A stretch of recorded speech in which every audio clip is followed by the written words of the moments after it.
the dense forest loomed, a cathedral of ancient trees whose gnarled branches intertwined to form a perpetual canopy. Sunlight, a hesitant visitor, filtered through in fractured, dappled patterns, painting shifting mosaics on the forest floor. The air, thick with the scent of damp earth and pine, hummed with a quiet energy. Alex, a seasoned hiker, set out on a well-marked trail, his backpack a familiar weight, laden with supplies for a day trip. He'd heard whispers from locals about forbidden paths branching off this very trail, leading to unknown, unsettling destinations. As he walked, the familiar chirping of birds overhead provided a comforting soundtrack. But as he ventured deeper, an unusual, almost oppressive silence began to fall, as if the forest itself was holding its breath. Then he saw it, a narrow, overgrown path, barely discernible, veering sharply to the left. It was an almost imperceptible scar on the otherwise pristine canvas of the forest, yet it called to him with an undeniable allure. Alex hesitated, a prickle of unease mingling with excitement. He recalled chilling tales of vanishings, of hikers who had strayed from the main path and were never seen again. Yet the trail seemed to beckon, lined with vibrant wildflowers of an unnatural hue, a species he didn't recognize. They pulsed with an almost ethereal glow. Against his better judgment, a thrill of adventure surged through him. He stepped onto the forbidden path, dry leaves crunching loudly under his boots. The main path, his anchor to the known world, quickly faded behind him, swallowed by the encroaching foliage, as if the forest itself was closing ranks, erasing his escape route. The whispers began subtly, faint at first, like wind through distant branches. Alex paused, adjusting his earbuds, convinced it was his imagination. But the whispers grew clearer, coalescing into distinct words. Then, unmistakably, they began to call his name, softly, intimately, urging him forward. Sweat beaded on his forehead, cold despite the cool shade. The air grew heavy, charged with an unseen presence, and the silence, once merely unusual, now felt profound, expectant. Shadows lengthened unnaturally, stretching and distorting in ways that defied the sun's position. Alex checked his watch. The time seemed to stand still, the hands refusing to advance. The trees, once majestic, now seemed to close in, their branches like skeletal fingers reaching out, forming a suffocating tunnel. The path, once merely overgrown, now felt claustrophobic. He quickened his pace, his heart pounding a frantic rhythm against his ribs, a drumbeat of growing unease that echoed the whispers in his mind. Suddenly, the canopy gave way to a clearing, bathed in an eerie, diffused light. In its center, ancient stones were arranged in a perfect circle, their surfaces etched with symbols that seemed to writhe and shift in his peripheral vision. The whispers intensified, no longer merely calling his name, but narrating chilling tales of lost souls, of hikers who had wandered into these woods and become forever trapped. Alex knelt, his hand reaching out to touch one of the stones. Its surface was surprisingly cold, radiating a profound chill that seeped into his bones, a cold that felt ancient and malevolent. Then they materialized, figures translucent and wavering, coalescing from the shimmering air at the clearing's edge. They were humanoid in form, yet ethereal, their features indistinct, their eyes empty, staring with an unnerving intensity. Alex scrambled backward, a choked gasp escaping his lips, tripping over roots that seemed to writhe and move beneath his feet. The figures advanced, their movements slow, deliberate, their whispers turning into mournful pleas for companionship, for him to join them in their eternal vigil. Their voices, once seductive, now held a desperate, chilling quality. Panic, cold and absolute, seized Alex. He turned and ran, blindly crashing through the undergrowth. The path twisted and turned, leading him back to the clearing repeatedly, a cruel, inescapable loop. His compass spun wildly, useless in this anomaly. The figures closed in, their ethereal forms brushing against him, their touches like ice on his skin, a searing cold that threatened to freeze his very soul. He could feel their presence, a suffocating weight, their whispers now a cacophony of despair and longing. In a flash of desperate clarity, a survival tip resurfaced: follow water to civilization. He strained his ears, listening above the frantic pounding of his heart. A faint gurgle, the sound of moving water, reached him.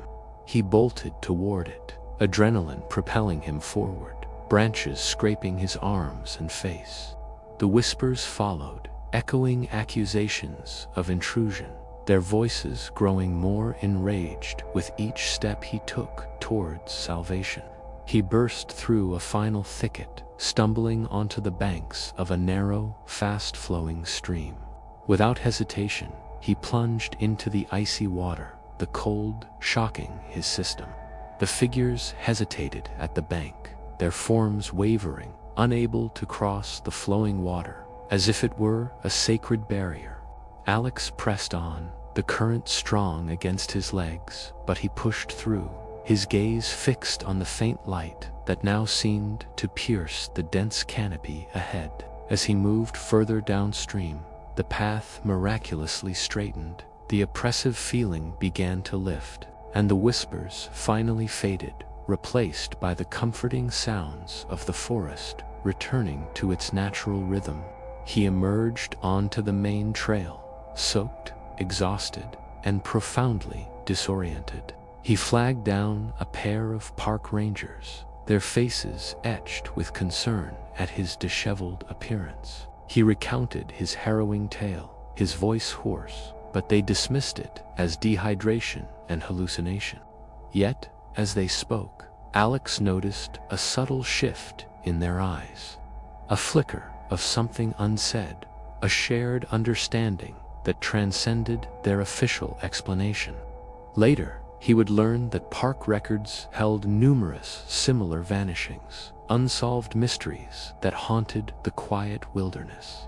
Years later, Alex remained haunted. He avoided forests, the mere thought of towering trees and dappled sunlight triggering a visceral fear. The whispers, though no longer audible, lingered in his dreams, a chilling echo of the voices that had called his name.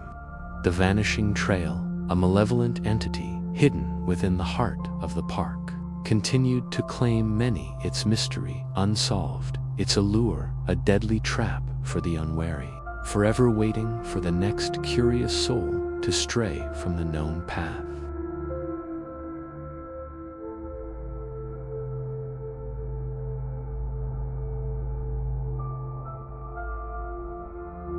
In the heart of a remote national park, where ancient pines clawed at the sky and mist clung perpetually to the jagged peaks, Jenna sought refuge. She had driven for what felt like an eternity, leaving behind the cacophony of city life and the raw ache of a recent breakup. Her destination, a secluded campsite by a lake so still it mirrored the heavens with an almost unsettling perfection. This was her sanctuary, a place where the wilderness promised solace and the vastness of nature might finally dwarf her personal pain. Unpacking her gear, her movements were fluid, born of years spent seeking comfort in the wild. The tent, a familiar second skin, rose swiftly, its fabric snapping taut in the crisp evening air, which carried the invigorating scent of pine, resin, and damp earth. As dusk deepened, painting the sky in hues of bruised purple and fiery orange, the first stars pricked through the velvet expanse. She gathered kindling, her hands finding rhythm in the simple task, and soon a small campfire crackled to life. Its warmth a welcome embrace against the encroaching chill that seeped from the forest.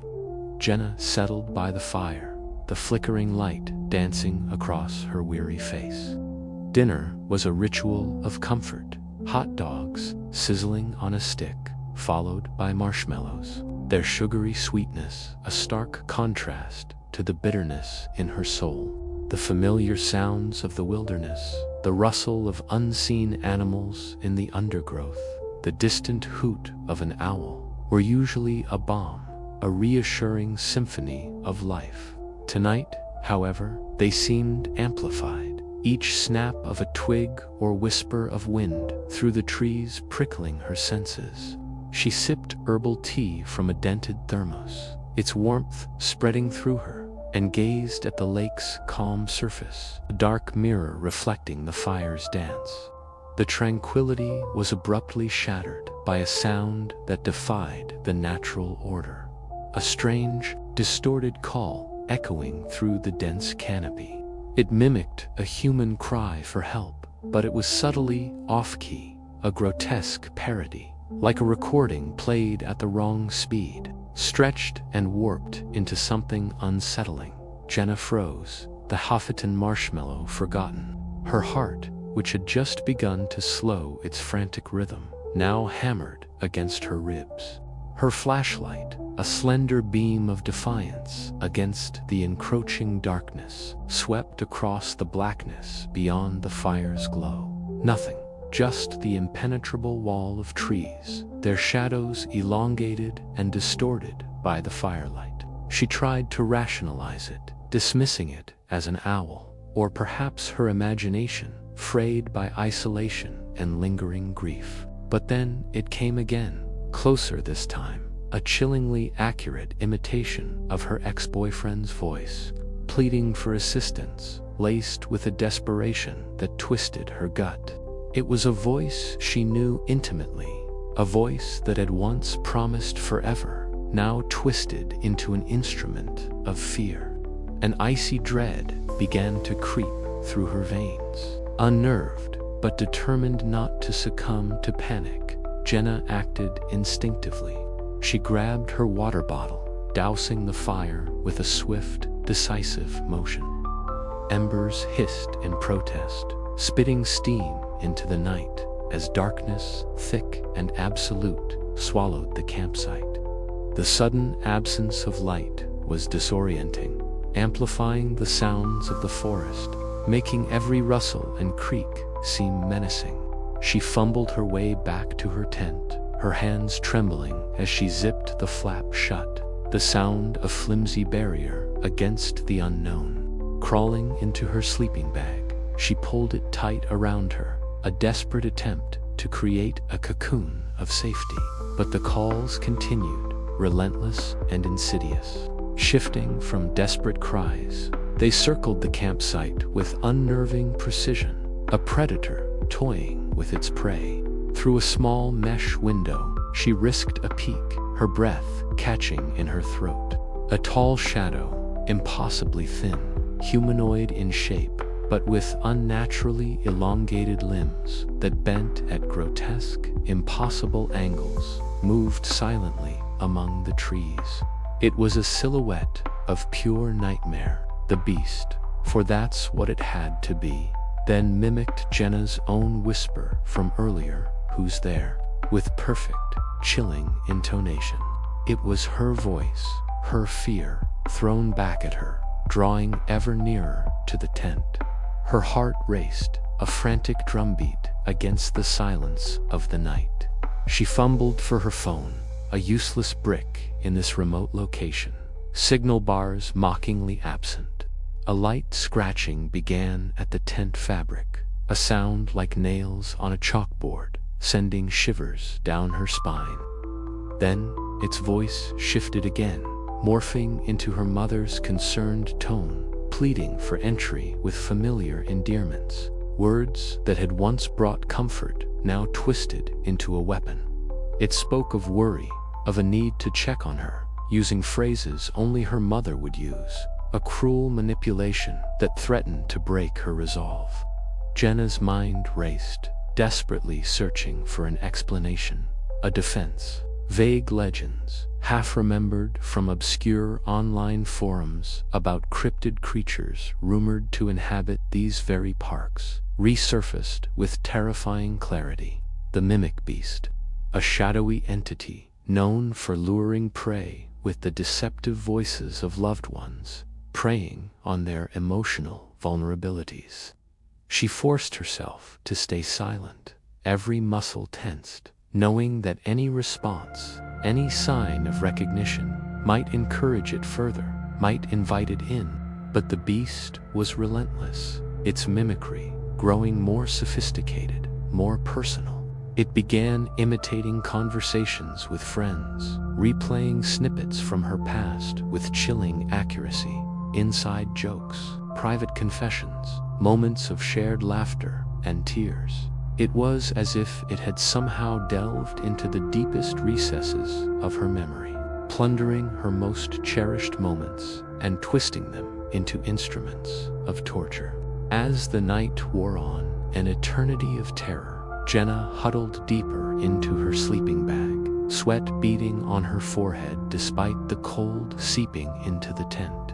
The mimic's calls grew more insistent, weaving in personal details only she knew, eroding her resolve, chipping away at her sanity.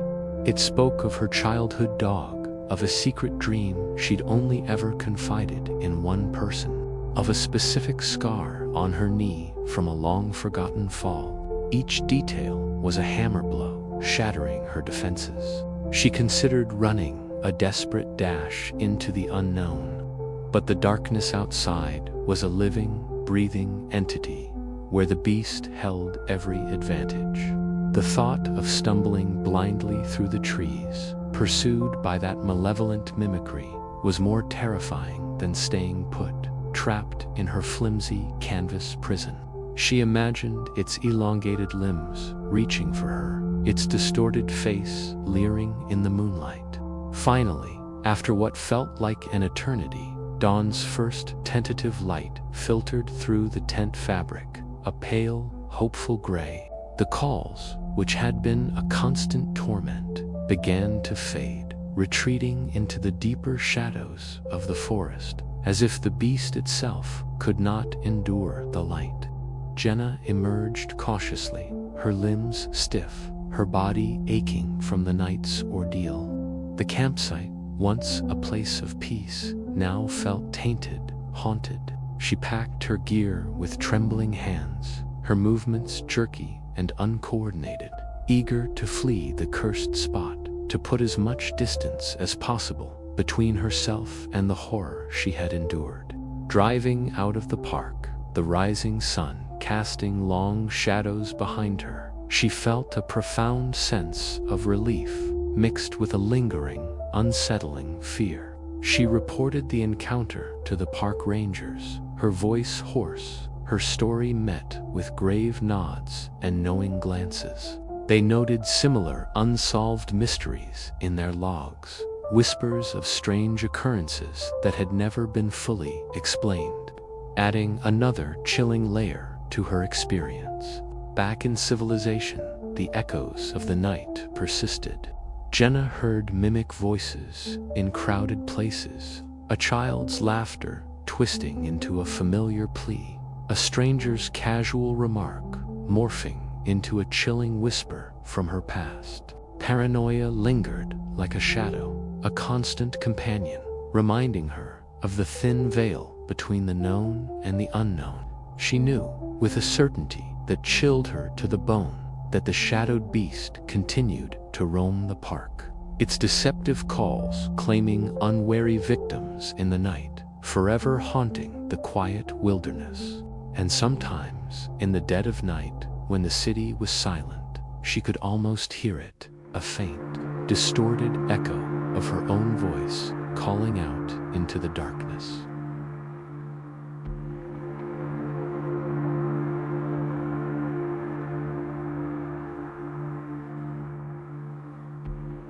Deep in a forgotten cave, nestled among rugged mountains and shrouded in perpetual mist, the explorer Marcus ventured with his flashlight in hand. He was not a mere adventurer seeking cheap thrills, but a dedicated archaeologist, driven by an insatiable passion for lost civilizations and their secrets.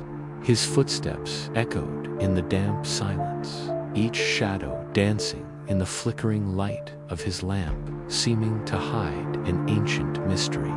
The air was heavy, permeated with the smell of wet earth and something older, almost metallic. He sought artifacts, remnants of a people that time had erased from collective memory. His spade, an extension of his will, struck something hard, not the expected rock, but a smooth, cold surface. With a quickening heartbeat, he carefully removed the earth, revealing an object that seemed to defy the very darkness. It was an ancient amulet, encrusted with jewels, that, even in the gloom, emitted a faint, pulsating glow, like a dormant heart. The thrill of discovery overwhelmed him, a euphoria he rarely felt. Carefully, he tucked it into the inner pocket of his jacket, feeling the millennial dust fall from its intricate carvings. As he emerged from the cave, the setting sun painted the sky in shades of orange and purple. But Marcus felt a subtle, almost imperceptible shift, as if the eyes of the mountain itself were watching him every move, scrutinized by an invisible presence. A shiver ran down his spine, but he attributed it to fatigue and the adrenaline of the discovery. The journey back to civilization was a blur. Marcus barely registered the changing landscape from rocky peaks to verdant hills, his mind obsessed with the amulet. Back in his urban apartment, a sanctuary of books and maps, he placed the artifact on his desk under the warm light of his lamp. The craftsmanship was breathtaking. Unknown symbols intertwined with precious stones that now glowed with a mesmerizing intensity. As he admired it, shadows seemed to dance in the corners of his peripheral vision, indistinct shapes that dissolved when he tried to focus. He dismissed them as expedition fatigue, a trick of his exhausted mind. However, when he wore it, the amulet warmed against his skin, a heat that was not merely physical, but seemed to vibrate with an energy of its own. Whispers, like ancient, forgotten tongues, seemed to emanate from the object, words he could not comprehend, but that resonated in his mind, a strange and disturbing melody. That night, the hallucinations began. They were not ordinary dreams, but vivid and terrifying visions. He found himself in subterranean chambers, lit by flickering torches, witnessing dark rituals and human sacrifices. The screams of the victims, the smell of blood and incense, the feeling of dread, his heart pounding uncontrollably in his chest, the amulet clutched firmly in his hand. Terrified, he sought answers online, delving into obscure forums and ancient texts. He found legends of a curse, one that bound tormented souls to the artifact, dooming its possessors to madness. At first, Marcus tried to rationalize coincidence, post-expedition stress, the suggestion of his own mind. He continued his daily life, trying to ignore the whispers and visions that now haunted him, even when awake.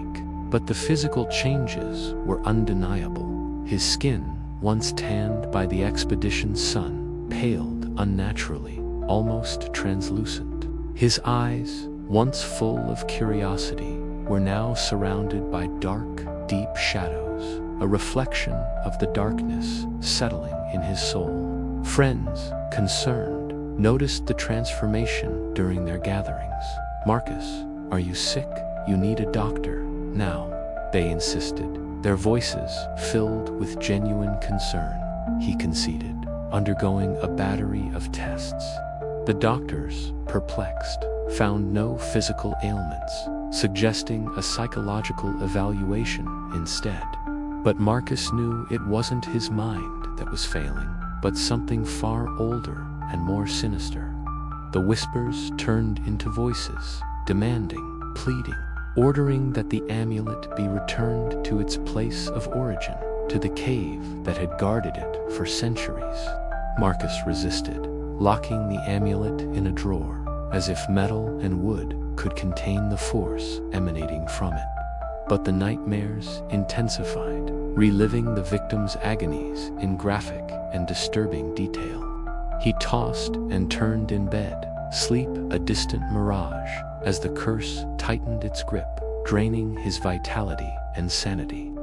Desperate for answers and a solution, Marcus sought an expert in ancient artifacts, a reclusive historian known for her knowledge of legends and folklore.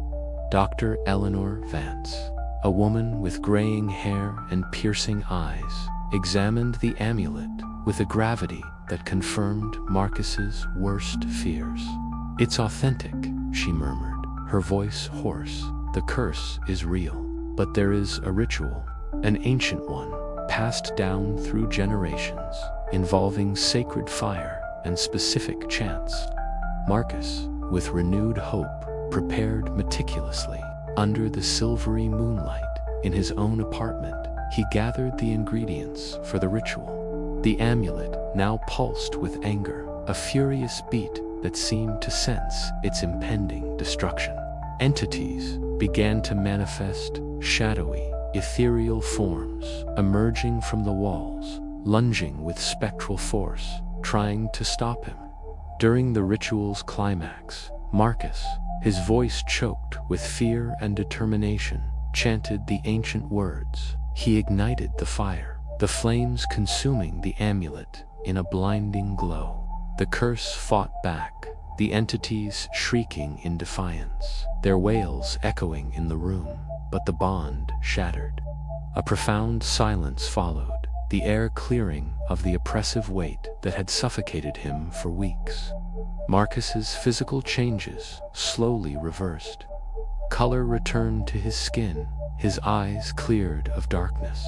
Scars remained, both mental and faint marks on his hands from the purifying fire. He vowed to abandon exploration, focusing on safer pursuits, far from the Earth's buried secrets. Marcus, now a transformed man, warned others through online forums about the dangers of cursed relics, emphasizing that some mysteries are better left buried. The cave's secret remained untouched, silently waiting for the next unwitting finder to unleash its horror.